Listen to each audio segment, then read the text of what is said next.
시작. 거룩한 영적 예배. 거룩한 영적 예배.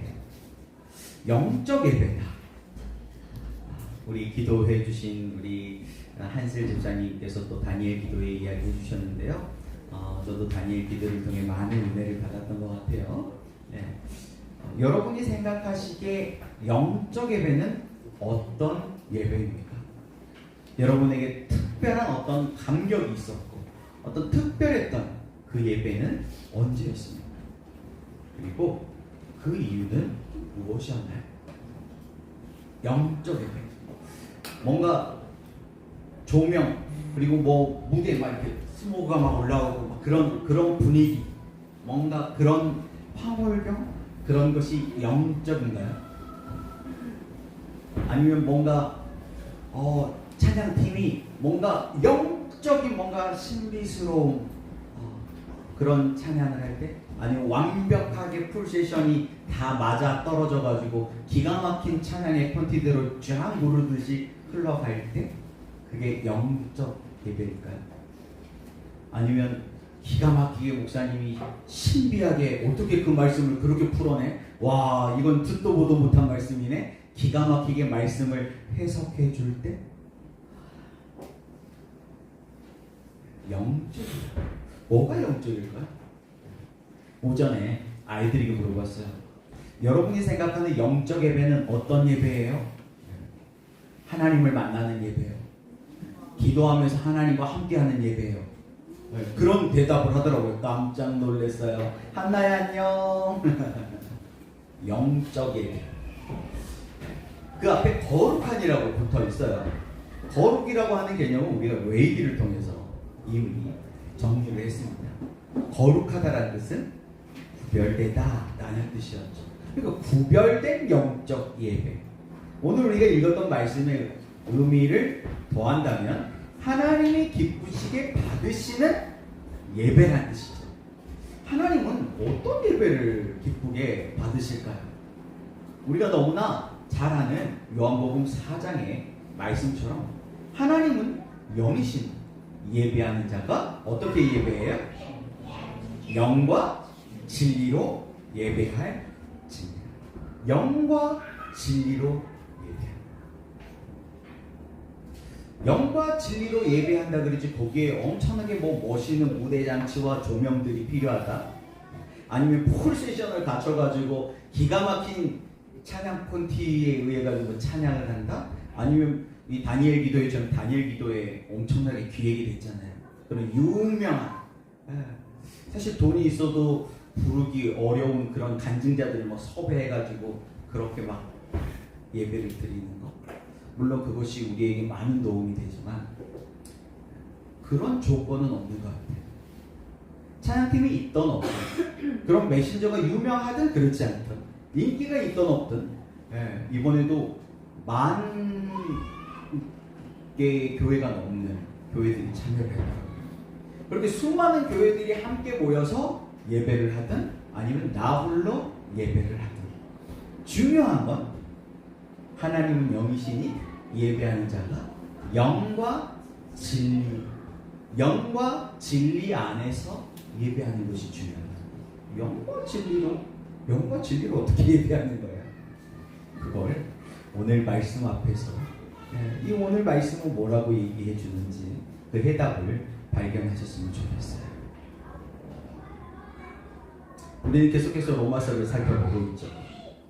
로마서는 우리에게 우리가 어떻게 구원받는지, 그 구원을 크게 두 가지로 나눠서 죄인이었던 우리가 복음이신 예수 그리스도를 믿음으로 의롭게 되는 이야기, 로마서 1장부터 4장까지 이야기죠. 믿음으로 의롭게 된다. 그래서 이거를 네 글자로 이신칭의라고 합니다. 그러니까 1장부터 4장까지는 이신칭의의 복음이에요. 근데 로마서는 4장까지만 읽지 않죠. 우리가 의롭게 되었는데 의인은 믿음으로 살아요. 그럼 의인은 어떻게 믿음으로 사는 이야기냐 라고 하는 이야기를 5장부터 11장까지 이론 의인은 믿음으로 사는 거는 이렇게 사는 거야 라고 하는 이론에 대한 이야기가 5장부터 11장인데 5장부터 11장을 요약하면 알라, 여기라, 들이라, 성령을 따라 행하라. 좀 더 심플하게 하면 알라, 여기라, 들이라, 따르라. 요걸 예웅이의 버전으로 하면 알려듣다. 요걸 저의 스승님이신 박수홍 목사님의 버전으로 하면 신수감순이라고 했죠. 신, 신뢰, 수, 수용, 감, 감사, 순, 순종. 이것이 다라는 거예요. 하나님의 영광을 바라고 즐거워하는 삶, 생명 안에서 왕노릇하는 삶이 로마서 5장에서 우리가 구원받은 의인으로서 우리의 목표다. 그런데 어떻게 도달하는 거냐? 그 어떻게? 방법이 이거밖에 없다는 거예요. 네 개. 알라, 여기라, 들이라, 따르라. 신, 수, 감, 순. 그럼 이걸 구체적으로, 이건 이론이고, 그러면 로마서 12장부터 16장까지는 이제 우리의 삶의 실제, 우리의 삶에 이걸 구체적으로 어떻게 적용하는 거냐? 실천편이라고 할 수 있는데 어떻게 이걸 실천하는 거냐? 라고 했을 때 우리가 지난 시간에 배웠죠? 마, 믿, 입, 시. 마음으로 믿고 입으로 시인하는 것이다. 그걸 오늘 구체적으로 하나하나씩 배워갈 겁니다. 물론 이제 우리가 시간이 다 없어가지고 자세하게 다 공부할 수는 없지만 궁금하시면 로마서 공부반에 들어오시면 돼요. 아직 목요반이 다니엘 기도회 때문에 연기돼가지고 지금 한 4번 남았을 거예요. 네. 자, 오늘 로마서 12장 1절 2절에서 이것을 조금 다른 버전으로 설명을 하고 있어요. 마음이 입시. 그걸 어떻게 표현했는지 오늘 말씀에서 함께 그 해답을 발견할 수 있길 바랍니다. 죄와 죽음이 다스리는 나라가 있고 은혜와 생명이 다스리는 나라가 있습니다. 중간은 없어요. 둘 중 하나입니다. 둘 중 하나. 여러분은 어느 쪽을 선택하시겠습니까? 은혜와 생명이 다스리는 나라 쪽 맞습니까? 확실합니까? 은혜와 생명이 다스리는 나라를 선택해야 되겠죠. 그런데 로마서 6장 수준에서 뱅글뱅글 도는 사람들은 은혜와 생명이 다스리는 나라 쪽으로 가야 한다는 걸 아는데 자꾸 죄와 죽음이 다스리는 나라 쪽을 선택하더라는 거예요. 쉽게 얘기하면 부모와 자녀와의 관계에서 은혜와 생명이 다스리는 나라, 행복한 가정, 성숙한 부모, 그리고 성숙한 자녀의 삶이 우리는 분명히 뭔지 알아요. 명확하게 몰라도 두리뭉실하게는 다 압니다. 그런데 그 금쪽이 같은 오은영 박사님이 출연하신 그런 프로그램이잖아요. 그런데 보면 엄마 아빠도 알고 애들도 알아요. 몰랐다가 그 프로그램에 나오면은 알게 되잖아요. 그동안에는 내가 저런 줄 몰랐는데 영상으로 찍어놓은 걸 보니까 진짜 심각한 거예요. 그게 직면이 되는 거예요. 그렇게 말로 할 때는 못 알아먹었는데 영상을 딱 보여주니까 확 직면이 되는 거죠. 그래서 와, 바꿔야 되겠구나 라고 마음을 먹어요. 마음으로 먹는데 행동 한 번 참고 두 번 참고 세 번 참고, 참는 것은 별로 좋은 방법은 아닌 것 같아요. 꾹꾹 눌러 참다가 또 폭발해버려요. 그러면 또 솔루션을 또 받는 거죠. 죄와 죽음이 다스리는 나라 쪽을 선택하는 거예요. 그러니까 그런 상처받은 아이들이라고 해야 될까요? 그런 불안정 애착이 형성된 그 아이들은 엄마 아빠의 사랑을 어떻게 확인하려고 해요? 엄마 아빠를 일부러 화나게 만들어가지고 엄마 아빠가 혼내.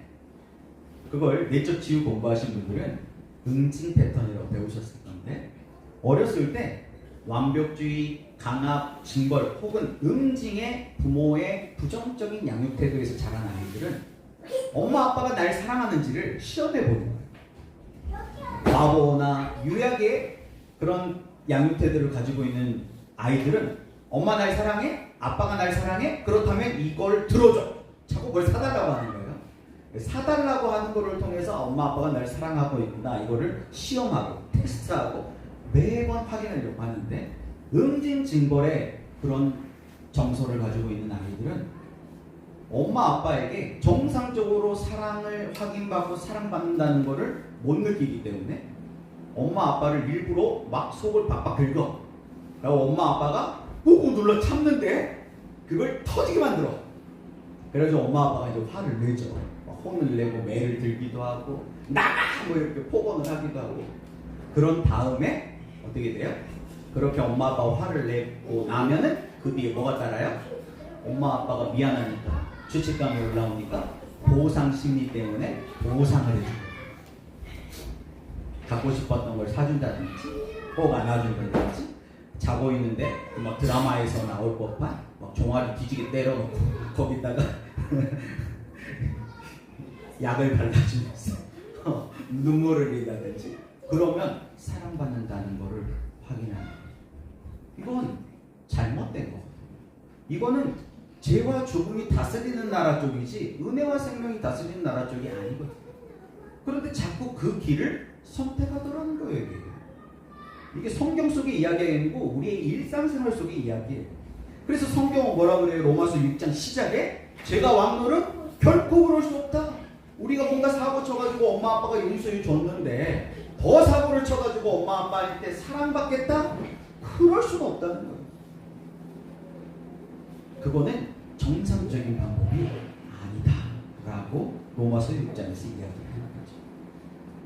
알라 여기라 드리라 안 하고 덮어놓고 믿겠다?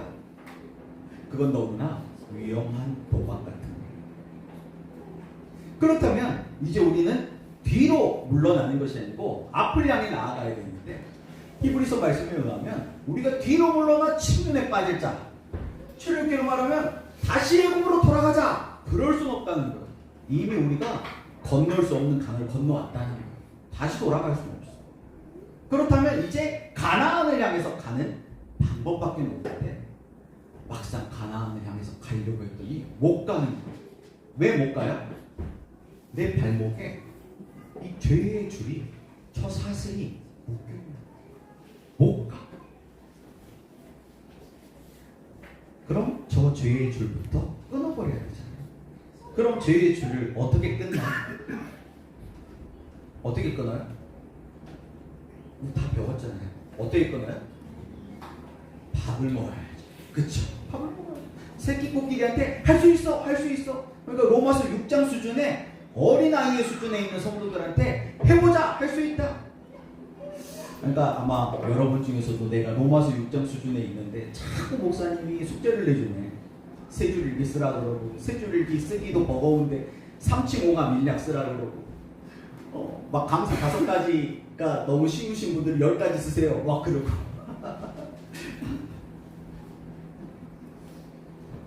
리모틴을 하라 그랬다가 난 너무 힘든데 뭐 또 뭘 하라고 계속 뭔가 숙제를 내줘. 그러니까 뭐 부담스럽죠. 로마서 6장에 있는 분들은 당연히 부담스러울 거예요. 알라 여기라 드리라 이 훈련을 받는 게 부담스럽죠. 왜냐하면 로마서 6장 수준에서는 나는 못해요. 주님이 다 해주세요. 나는 어린아이예요. 엄마 아빠가 다 해주세요. 그 수준이니까. 그런데 알라 여기라 드리라 삼시세끼 챙겨 먹지 않으면 이 죄의 줄을 못 끊어요.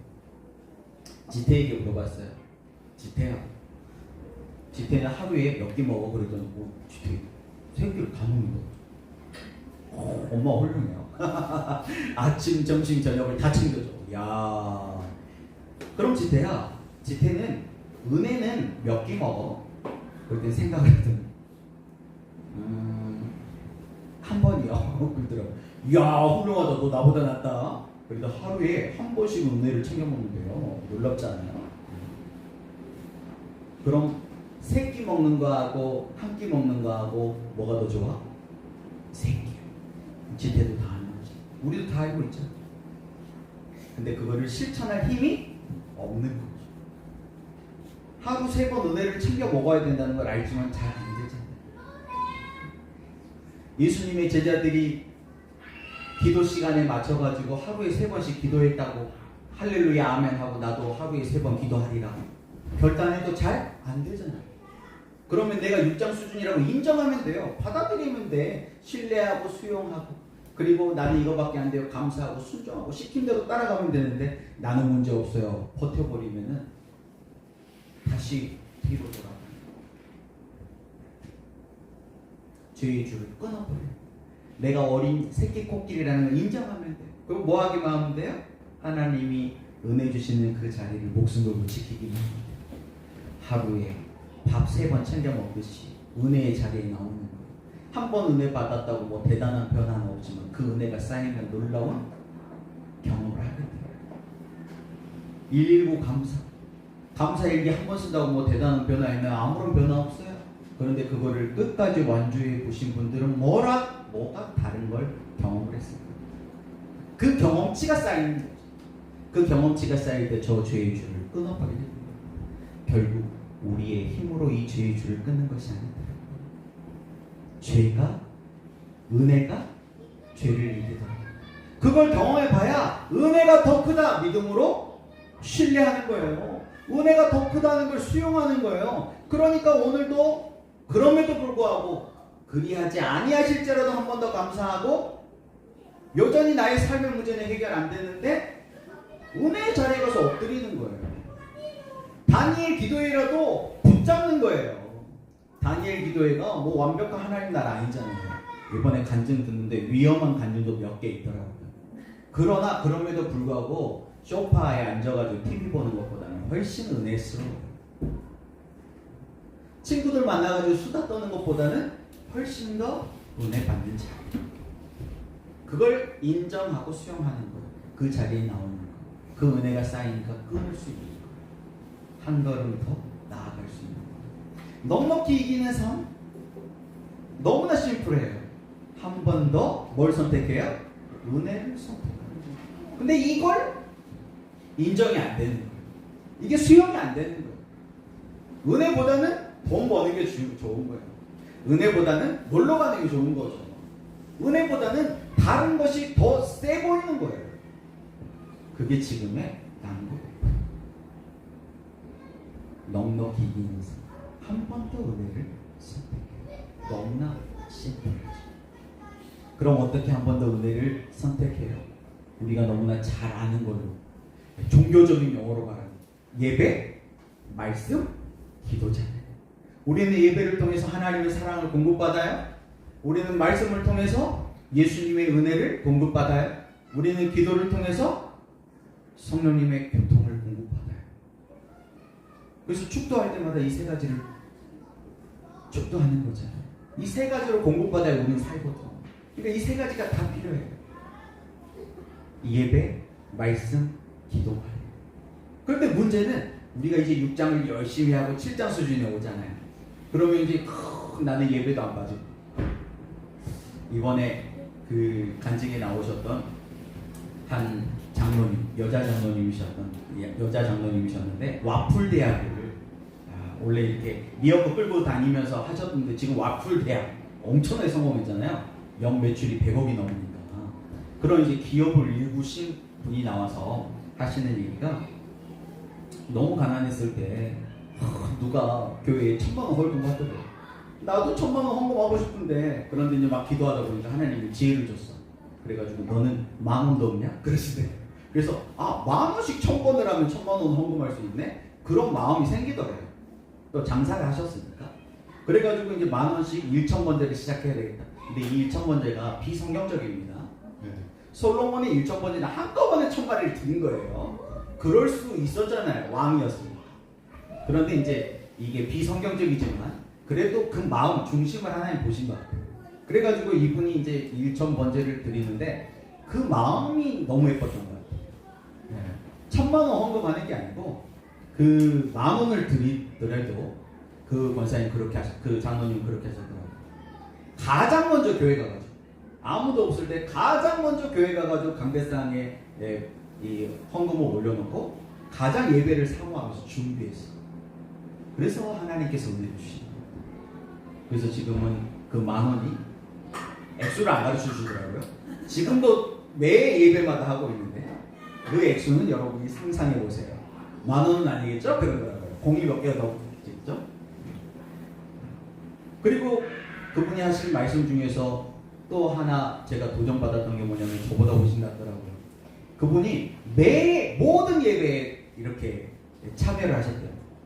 헌금을 한 거뿐만 아니라 매 예배에 이걸 올려가지고, 그러니까 이게 일주일이 52주밖에 안 되잖아요. 근데 주일 예배 52주를 이걸 해가지고 1000번을 채우려면 너무 어려워요. 그래가지고 나는 매번 이걸 빨리 해가지고 몇 년 안에 끝내리라. 그래가지고 그 교회는 좀 큰 교회였던 것 같아요. 그래서 주일 예배도 한 번만 있는 게 아니에요. 주일 예배 1부, 2부, 3부, 또 오후 저녁 예배, 그리고 새벽 기도, 수요 예배, 금요 철야 다 하니까 일주일에 13번인가 14번 예배를 참여하셨어요. 그렇게 하니까 한 2년 만에 1000만 원을 헌금하셨어요. 그 1000만 원을 완성하셨다는 것보다 그 열심이 대단하신 그 예배를 사모하는 마음. 그래서 하나님께서 은혜를 주셨다. 그 은혜의 자, 그 은혜를 목숨 걸고 지키려고 했다. 그런 단순 반복 지속을 통해 가지고 그 장로님의 마음이 변화되어 버렸더라고요. 그 장로님 마지막에 간증을 마치시면서 뭐라 그러냐면 믿음은 이거예요 라고 말했어요. 뭐라고 하셨을까요? 믿음은 들으신 분, 믿음은 네? 두 글자, 믿음은 의리예요 그러시더라고요. 완전히 사내 대장부시더라고. CEO 나왔어요. 믿음은 의리예요. 여러분 의리 지키세요. 신수감순 이게 뭐예요? 하나님과 의리 지키라는 거예요. 하나님이 은혜 줬잖아요. 그런데요, 화장실 들어갈 때하고 나올 때하고 다르듯이 뭔가 발에 불 떨어졌을 때는 막 하나님만 매달리는데 문제 해결해 주면 입 싹 씻어버려. 그러니까 계속 광야를 뱅글뱅글 도는 거예요. 그런데 이 장로님은 광야와 같은 인생을 통과하시면서 그거 하나 발견하셨더라고요. 믿음은 의리입니다. 지금 등 따시고 배부르다고? 지금 그렇게 엄청 바쁘실 거 아니에요. 그런 기업을 경영하려면. 근데 지금도 그렇게 모든 예배를 참여하신다는 거잖아요. 하나님은 그 모습에 감동하셨을 거예요.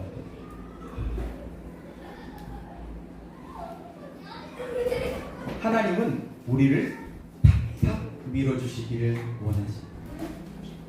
하나님이 이 놀라운 사랑에서 끊을 수 없어요. 그런데 유일하게 딱 하나, 사단도 방해를 못하고 어떤 천사도 방해를 못하는데 딱 하나 하나님이 팍팍 밀어주시는 은혜를 방해할 수 있는 것이 딱 하나 있어요. 그게 뭐라고요? 그게 나라는 거예요. 그게 나라는 사실을 알면 광야 훈련이 끝나요. 그걸 아는데 광야를 40년 동안 돌 필요가 뭐가 있어요? 조금만 배우면 돼요. 그게 나라는 걸 인정해버리면 게임 끝. 다니엘 기도회를 하면 막 뭔가 좋은 일들만 일어날 것 같잖아요. 다니엘 기도회 어제 이제 간증을 했었는데, 간증을 들으니까 좋은 일이 일어났다. 그것만 꼭 간증이 될까? 오히려 내가 6장, 7장 수준에 있으면 잘 되는 것이 복이 될 수도 있어요. 아마 다니엘 기도 하시면서 속이 더 시끄러워지신 분들도 계실 거예요. 저희 아내도 다니엘 기도를 하는데 작년까지만 해도 하나님께서 막 그 문제들을 알아서 다 해결해 주셨거든요. 어려움이 없도록 막 전화로 막 연락하고 막 이런 것도 막 하나님 다 해결해 주시고 평안하게. 근데 이제 올해는 좀 내공이 더 쌓였나 봐요. 올해는 속을 더 시끄럽게 만들어졌어요. 그러면 우리 안에 있는 결국 이 팍팍 밀어주신 은혜를 방해하는 게 우리의 왜곡된 부정적인 생각과 우리의 상처받았다라고 내가 생각하는 이 부정적인 감정이 이걸 거부하는 거고. 그러니까 그거를 끌어올려 주셔야 돼. 막 올라와야죠. 그것을 퍼내죠. 버리죠. 그걸 인정하지. 그래서 막 속을 시끄럽게 만들어 주시는 거예요. 그게 은혜예요. 그렇게 돼야 7장에서 8장으로 넘어가는 거예요. 그런데 로마서 7장 수준에 있는 사람들은 막 올라오잖아요. 그러면 그거를 더 막 말씀으로, 더 예배로, 더 기도로 막 눌러버려요. 너는 그러면 안 돼. 나는 하나님의 자녀야. 막 꾹꾹 눌러. 꾹꾹 누르면 된다고 안 된다고요? 안 돼요. 꾹꾹 누르면 빵 터져버려요. 언젠가 빵 터집니다. 근데 더 심각한 문제는 그 빵 터지는 대상이 내가 가장 편안하게 생각하는, 바꿔 말하면 내가 진짜 사랑해야 되는 가족이라는 거예요. 가족이 빵 터져버려요. 대형 사고 나는 거지. 그런 상황까지 가지 않도록 우리가 잘 관리해야 돼요. 없는 거 아니에요. 로마서 7장은 나는 의로워, 나는 건강해. 근데 하나님이 자꾸 율법으로 너 안 건강해, 너 문제 많아, 막 속이 시끄럽게 만들어주시는 거예요. 그걸 빨리 신뢰하고 인정해버려요. 그러면 넘어가요. 그럼 감사가 되고 순종해요. 저는 주요 감정이 억울함이거든요. 억울한 상황이 와.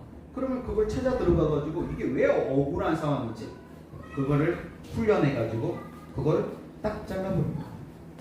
거의 대부분 5세 이전에 생겨난 거예요. 여러분 어렸을 때 생겨난 것이 계속 그래 맞아, 거봐 맞잖아 하고 만들어집니다. 누가 만들었어요? 내가 만들었어요. 사단에게 속아가지고 그걸 인정하고 끊어버립니다. 내가 속았구나. 사도 바울은 그걸 3일 만에 해결했어요. 담에색 도상에서 딱 예수님을 비춰 만났잖아요. 그리고 3일 동안 안 못 봤잖아요. 근데 3일 동안 정리가 됐어요. 내가 속았구나. 내가 대제사장들한테 속았네. 내가 이 율법 학자들한테 속았네.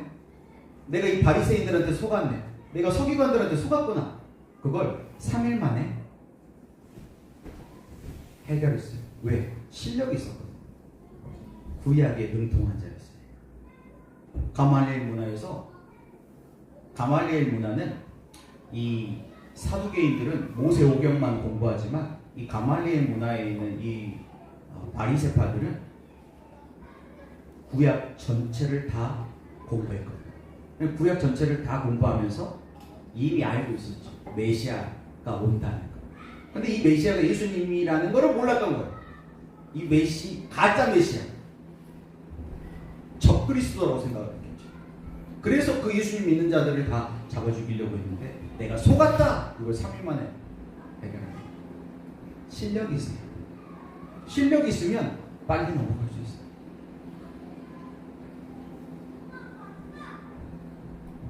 우리가 하나님의 사랑으로 넉넉히 이깁니다. 우리가 넉넉히, 겨우가 아니라 넉넉히 이길 수 있는 근거는 하나님 사랑. 바꿔 말하면 예수님의 은혜, 바꿔 말하면 성령님의 교통이에요. 하나님의 사랑으로 우리가 넉넉히 이긴다는 말은 예배를 강조하는 표현이에요. 예수님의 은혜로 우리가 넉넉히 이깁니다. 그 말은 말씀 생활을 강조하는 표현이에요. 성령과의 교통으로 우리가 넉넉히 이깁니다. 이거는 기도를 강조하는 표현이에요. 그걸 알아야 돼요. 이거는 이렇게 표현한 거구나. 그러고 오늘 로마서 12장 1절 2절 말씀을 읽으면 보이는 거예요.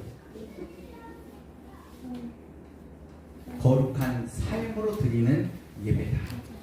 12장 1절 말씀을 같이 한번 읽어보겠습니다. 시작. 그러므로 형제들아, 내가 하나님의 모든 자비하심으로 너희를 권하노니 너희 몸을 하나님이 기뻐하시는 거룩한 산제물로 드리라. 이는 너희가 드릴 영적 예배. 영적 예배를 강조하잖아요. 예배. 그럼 뭘 강조하는 표현이에요? 하나님의 사랑을 강조하고 있잖아요. 왜? 앞에서 하나님의 사랑을 강조했습니다. 하나님의 사랑으로 우리가 넉넉히 이겨요 라고 해놓고 그 예를 진하게 말 안 듣고 팍팍 밀어주시는 은혜를 절정으로 거부했던 그 이스라엘도 하나님 포기하지 않으시고 오히려 탕자와 같은 동생 이방인들 먼저 구원하셔가지고 욕심나게 시기나게 만들어가지고 첫째 아들처럼, 아니 저건 내 자리인데 어떻게 나한테 이럴 수 있어요? 막 화가 나가지고 아빠한테 따지러 왔다가 아빠 사랑 경험하고 돌아오게 와, 하나님의 사랑이 그 정도였어? 그게 로마서 9장부터 11장이에요. 그 이야기를 하고 나서 사도 바울이 로마서 12장을 시작하면서 영적 예배를 강조해요. 하나님의 사랑을 우리는 공급받아야 되는데 이 영적 예배가 중요하다고. 왜? 주일 예배는 일주일에 한 번만 드리지. 일주일에 한 번 예배 드려가지고 어떻게 하나님의 사랑을 충분히 공급받아요? 충분해요? 부족해요. 일주일에 한 끼 먹고 살아요? 불가능해요. 근데 왜 우리는 살 수 있다고 착각을 할까요? 아니, 살 수 있다고 확신을 하는 거죠. 일주일에 한 번밖에 예배 안 드리는데 나는 안전하다, 나는 건강하다. 지난주에 말씀드렸던 것처럼 예수님은 의사로 오셨는데 건강한 자라고 하는 자들에게는 쓸데가 없어요.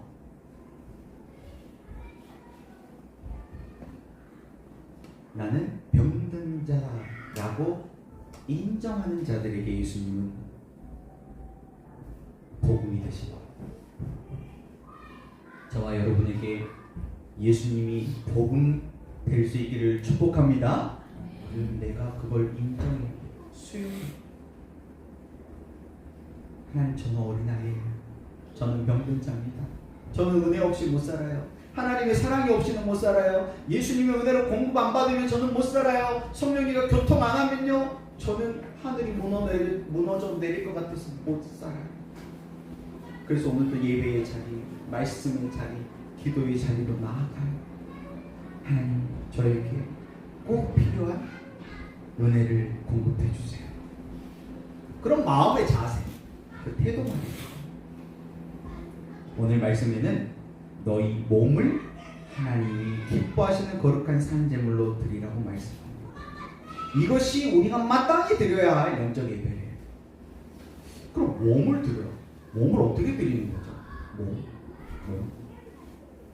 우리가 이미 앞에서 알라 여기라 드리는 거 했어요. 불의의 무기로 우리를 드리지 말고 의의 무기로 우리를 드리라는 거예요. 무엇을 선택할 것인가의 문제였어요. 죄와 사망이 다스리는 나라 쪽으로 갈 것인가? 은혜와 생명이 다스리는 나라 쪽으로 갈 것인가? 선택하는 문제. 그러니까 여기에서 몸이라고 번역이 되었지만 이 몸을 다른 말로 표현하면 삶이에요. 우리의 인생, 우리의 삶, 모든 것이 365일 24시간이 다 하나님이 기뻐하시는 거룩한 산 제물로 드리는 거예요. 일주일에 1시간만 예배 드리지 말고 주일날 일주일에 1시간만 왔다 갔다 예배 드리는 그런 삶으로는 그건 영적 예배도 아니고, 그런 예배로는 이 세상을 넉넉히 이긴다? 못 이긴다? 못 이긴다는 거예요. 이 세상을 넉넉히 이길 정도의 하나님의 사랑을 공급받으려면 우리의 일상생활이 예배가 되어야 된다. 그럼 일상생활 속에서 어떻게 우리가 예배드릴까요? 종땅 치고 목도합시다. 찬송 하나 부르고 대표 기도자 나와서 대표 기도하고 말씀 읽고 기도하고 주일날 예배하는 이 예배로는 불가능하잖아요. 그 예배는 아니라는 거잖아요. 로마 요한복음 4장에서 수가성 그 여인에게 예수님이 말씀하셨던 거죠. 이미 그 여인들도 사마리아 사람들도 우리가 드리는 그런 예배를 드리고 있었어요. 그런데 그런 예배 아니라는 거예요. 신령과 진정으로 예배를 드려야 된다는 거예요. 그때가 온다는 거예요. 그리고 그때가 언제예요? 바로 앞에 있는 예수님이 누군지 알 때. 그래서 예수님이 그렇죠. 여러 대화를 끝내고 네가 내가 누군지 알았더라면 나한테 뭘 구해요? 영원히 목마르지 아니할 샘물, 배고프지 아니할 그 음식을 구할 거라는 거예요. 근데 그때 눈이 뜨였어요. 이 여인은 예수님을 복음으로 만나게 된 거죠. 그리고 바로 뛰어 달려가가지고 동네 사람들에게 복음이신 예수 그리스도를 증거합니다. 영적 예배. 이것은 단지 의식적인 종교적인 예배만을 의미하는 것이 아니에요. 우리의 삶의 예배라면 우리의 언어가, 우리가 매일 하는 우리의 말과 우리의 행동이 예배가 될 수 있다는 것이에요. 더 쉽게 얘기하면 우리의 말과 행동이 하나님을 기쁘시게 하는 쪽을 선택한다면 그것이 영적 예배라는 것이에요. 거룩한 영적 예배는 교회에서만 할 수 있는 것이 아니에요. 우리의 가정에서도, 학교에서도, 직장에서도, 친구들과의 모임에서도 할 수 있는 것이에요. 하나님은 우리가 그런 영적 예배자가 되기를 원하시나요? 여기까지는 할렐루야 이해했어요. 저도 영적 예배자가 되고 싶어요. 일주일에 한 번만 예배하는 것이 아니고 저도 날마다 예배하고 싶어요. 그런데 말씀만 보면 잠이 와요. 기도만 하면 할 말이 없어요. 몇 번만 지나도 할 말 다 떨어졌어요. 하나님 아시죠? 그래서 옆에서 기도하는 소리 듣고 저도요 그것밖에 할 말이 없어요. 그래서 재미가 없어요. 근데 어제 간증하는데 와 꼬마 초등학교 1학년 강도랑 초등학교 1학년짜리는 아니면 그 뒤에 나왔던 친구였나 모르겠는데 그 아이가 이번 다니엘기 때 그랬다는 거예요. 하나님 저도 방언받게 해주세요. 그 정도의 어린 아이의 수준에서는 정말 큰 기도였던 근데 방언을 주셨대요. 아니 기도를 2분, 3분, 5분밖에 못하면 방언이라도 받으면 되잖아요. 그렇죠? 그럼 방언으로 기도하면 오래 기도할 수 있잖아요. 물론 하나님은 귀머거리도 아니시고요. 잘 못 알아들어가지고 중언부언 오랫동안 기도해야지 들어주시는 분도 아니에요. 하나님 우리 중심을 보시기 때문에 예수님도 오랫동안 기도한 적이 별로 없어요.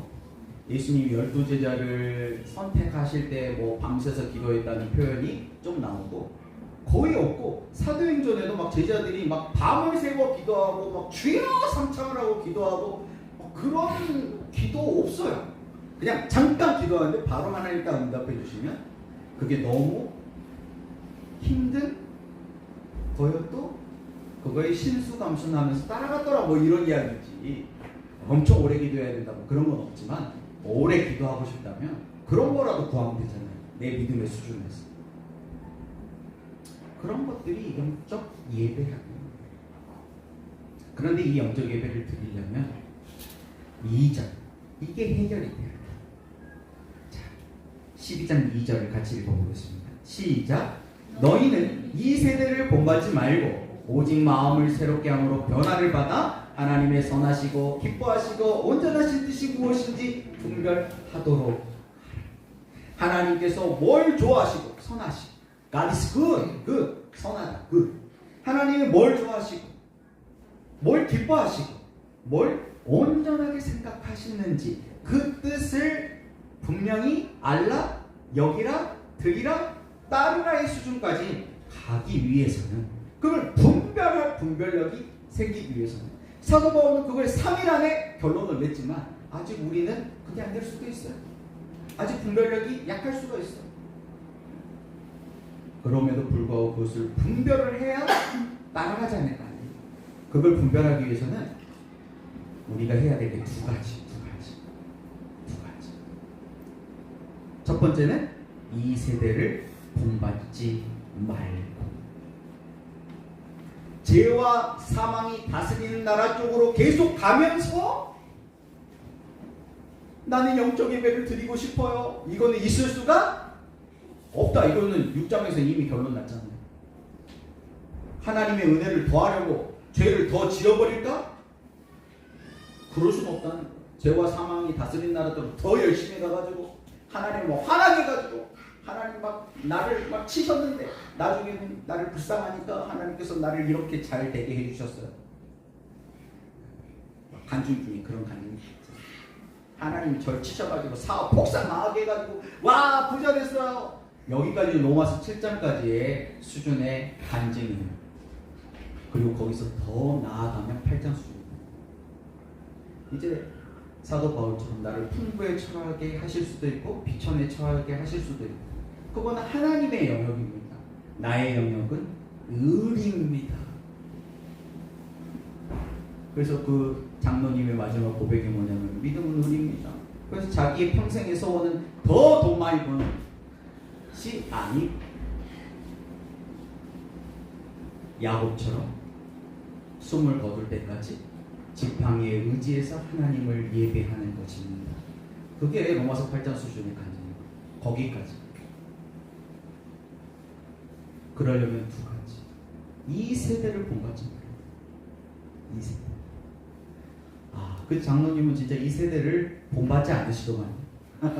그런 프랜차이즈를 경영을 하면 요즘 백종원 씨가 엄청 욕을 많이 먹고 있는데 그렇게 장사해야 돈이 벌어요. 가맹주들 피를 쪽쪽 빨아 먹어야지 본사가 크는 거죠. 그래서 우리가 아는 다 프랜차이즈들은 3년에 한 번씩 다 리모델링 해야 되잖아요. 재계약 갱신하면서 리모델링 다 해야 돼요. 그거 본사가 해주나요? 가맹주들이 다 해야 돼요.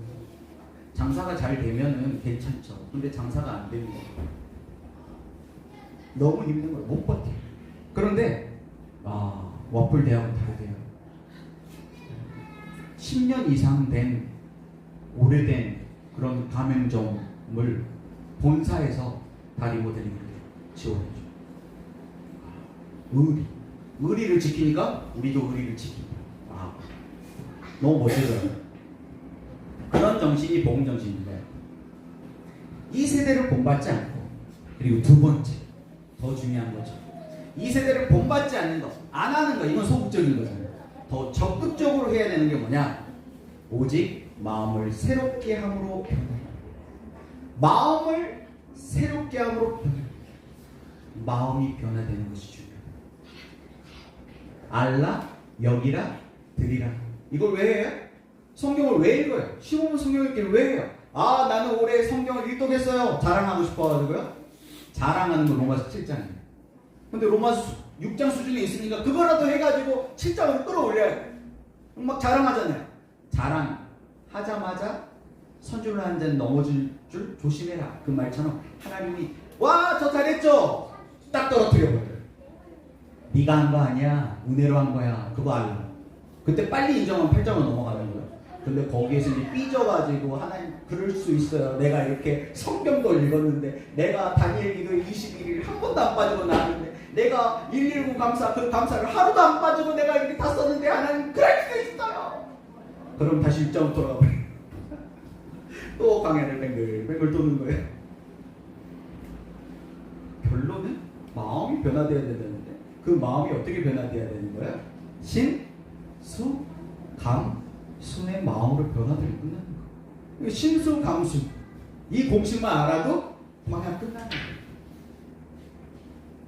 신수, 감순의 마음의 자세로 납작하게 엎드려버리면 굳이 광야를 40년 동안 돌 필요가 없다는 이야기예요. 하나님은 우리의 마음이 신수, 감순의 마음으로 리모델링 돼가지고 우리가 마음으로 믿고 입으로 시인함으로 하나님의 영광을 바라고 즐거워하며 생명 안에서 왕노릇하는 삶으로 팍팍 밀어주고 싶은데, 그걸 누가 거부한다고요? 내가 거부해. 그러니까 하나님께서 거부하는 그 나의 부정적인 생각들, 부정적인 감정들을 막 올라오게 해가지고 그거 다 정리하고 팍팍 밀어주시려고 하는데, 누가 방해한다고요? 로마서 6장 수준은 뭐가 방해하는지도 모르고 지금 돌고 있는 거고, 7장은 섭섭하다 이거예요. 삐졌다 이거야. 그리고 막 올라오는 그런 부정적인 생각과 부정적인 감정, 그것은 너 탓이고 그거를 조금 그래도 더 경건한 사람은 그걸 막 기도함으로 꾹꾹 눌러. 참아야 하는데, 나는 목사야, 나는 권사야. 그거 꾹꾹 누르라는 거 아니고 터뜨리라. 골마 터진 거를 터뜨리는, 째라는 거예요. 너무 아프죠? 때로는 아픈 정도가 아니고 목숨을 걸어야 할 것 같은 그런 두려움이 올 수도 있어요. 근데 그걸 째야 돼. 터뜨려. 그래야 8장으로 넘어가요. 그 로마서 전체를 세 가지로 정리하면 1장부터 4장까지는 이신칭을, 5장부터 11장까지는 신수감수. 마음이 문제였구나. 이 마음만 변화되면 되는 거네. 내가 마음만 딱 먹어버리면 내 삶이 영적 예배가 되는 거네. 영적 예배로 하나님의 사랑을 공급받고 예수님의 은혜를 공급받고 성령님의 교통을 공급받으면 그 힘으로 생명 안에서 왕노릇할 수 있는 거구나. 그걸 마음으로 믿고 입으로 시인하는. 어떻게 마음으로 구체적으로 믿고 입으로 시인하는지, 그게 로마서 12장부터 16장까지예요. 실제 우리의 삶 속에서, 교회 안에서, 로마서 12장은 교회 안에서, 13장은 교회 밖에서, 14장은 또 교회 안에서, 15장은 또 교회 밖에서, 마지막 16장은 종합정리. 그게 로마서의 대요. 신수감순의 마음의 자세, 마음으로 믿고 입으로 시인함으로 하나님의 영광을 바라고 즐거워하며 하나님 공급하시는 생명 안에서 왕노릇하는 삶을 다 사시기를 예수님의 이름으로 축복합니다. 기도하겠습니다. 하나님 감사합니다.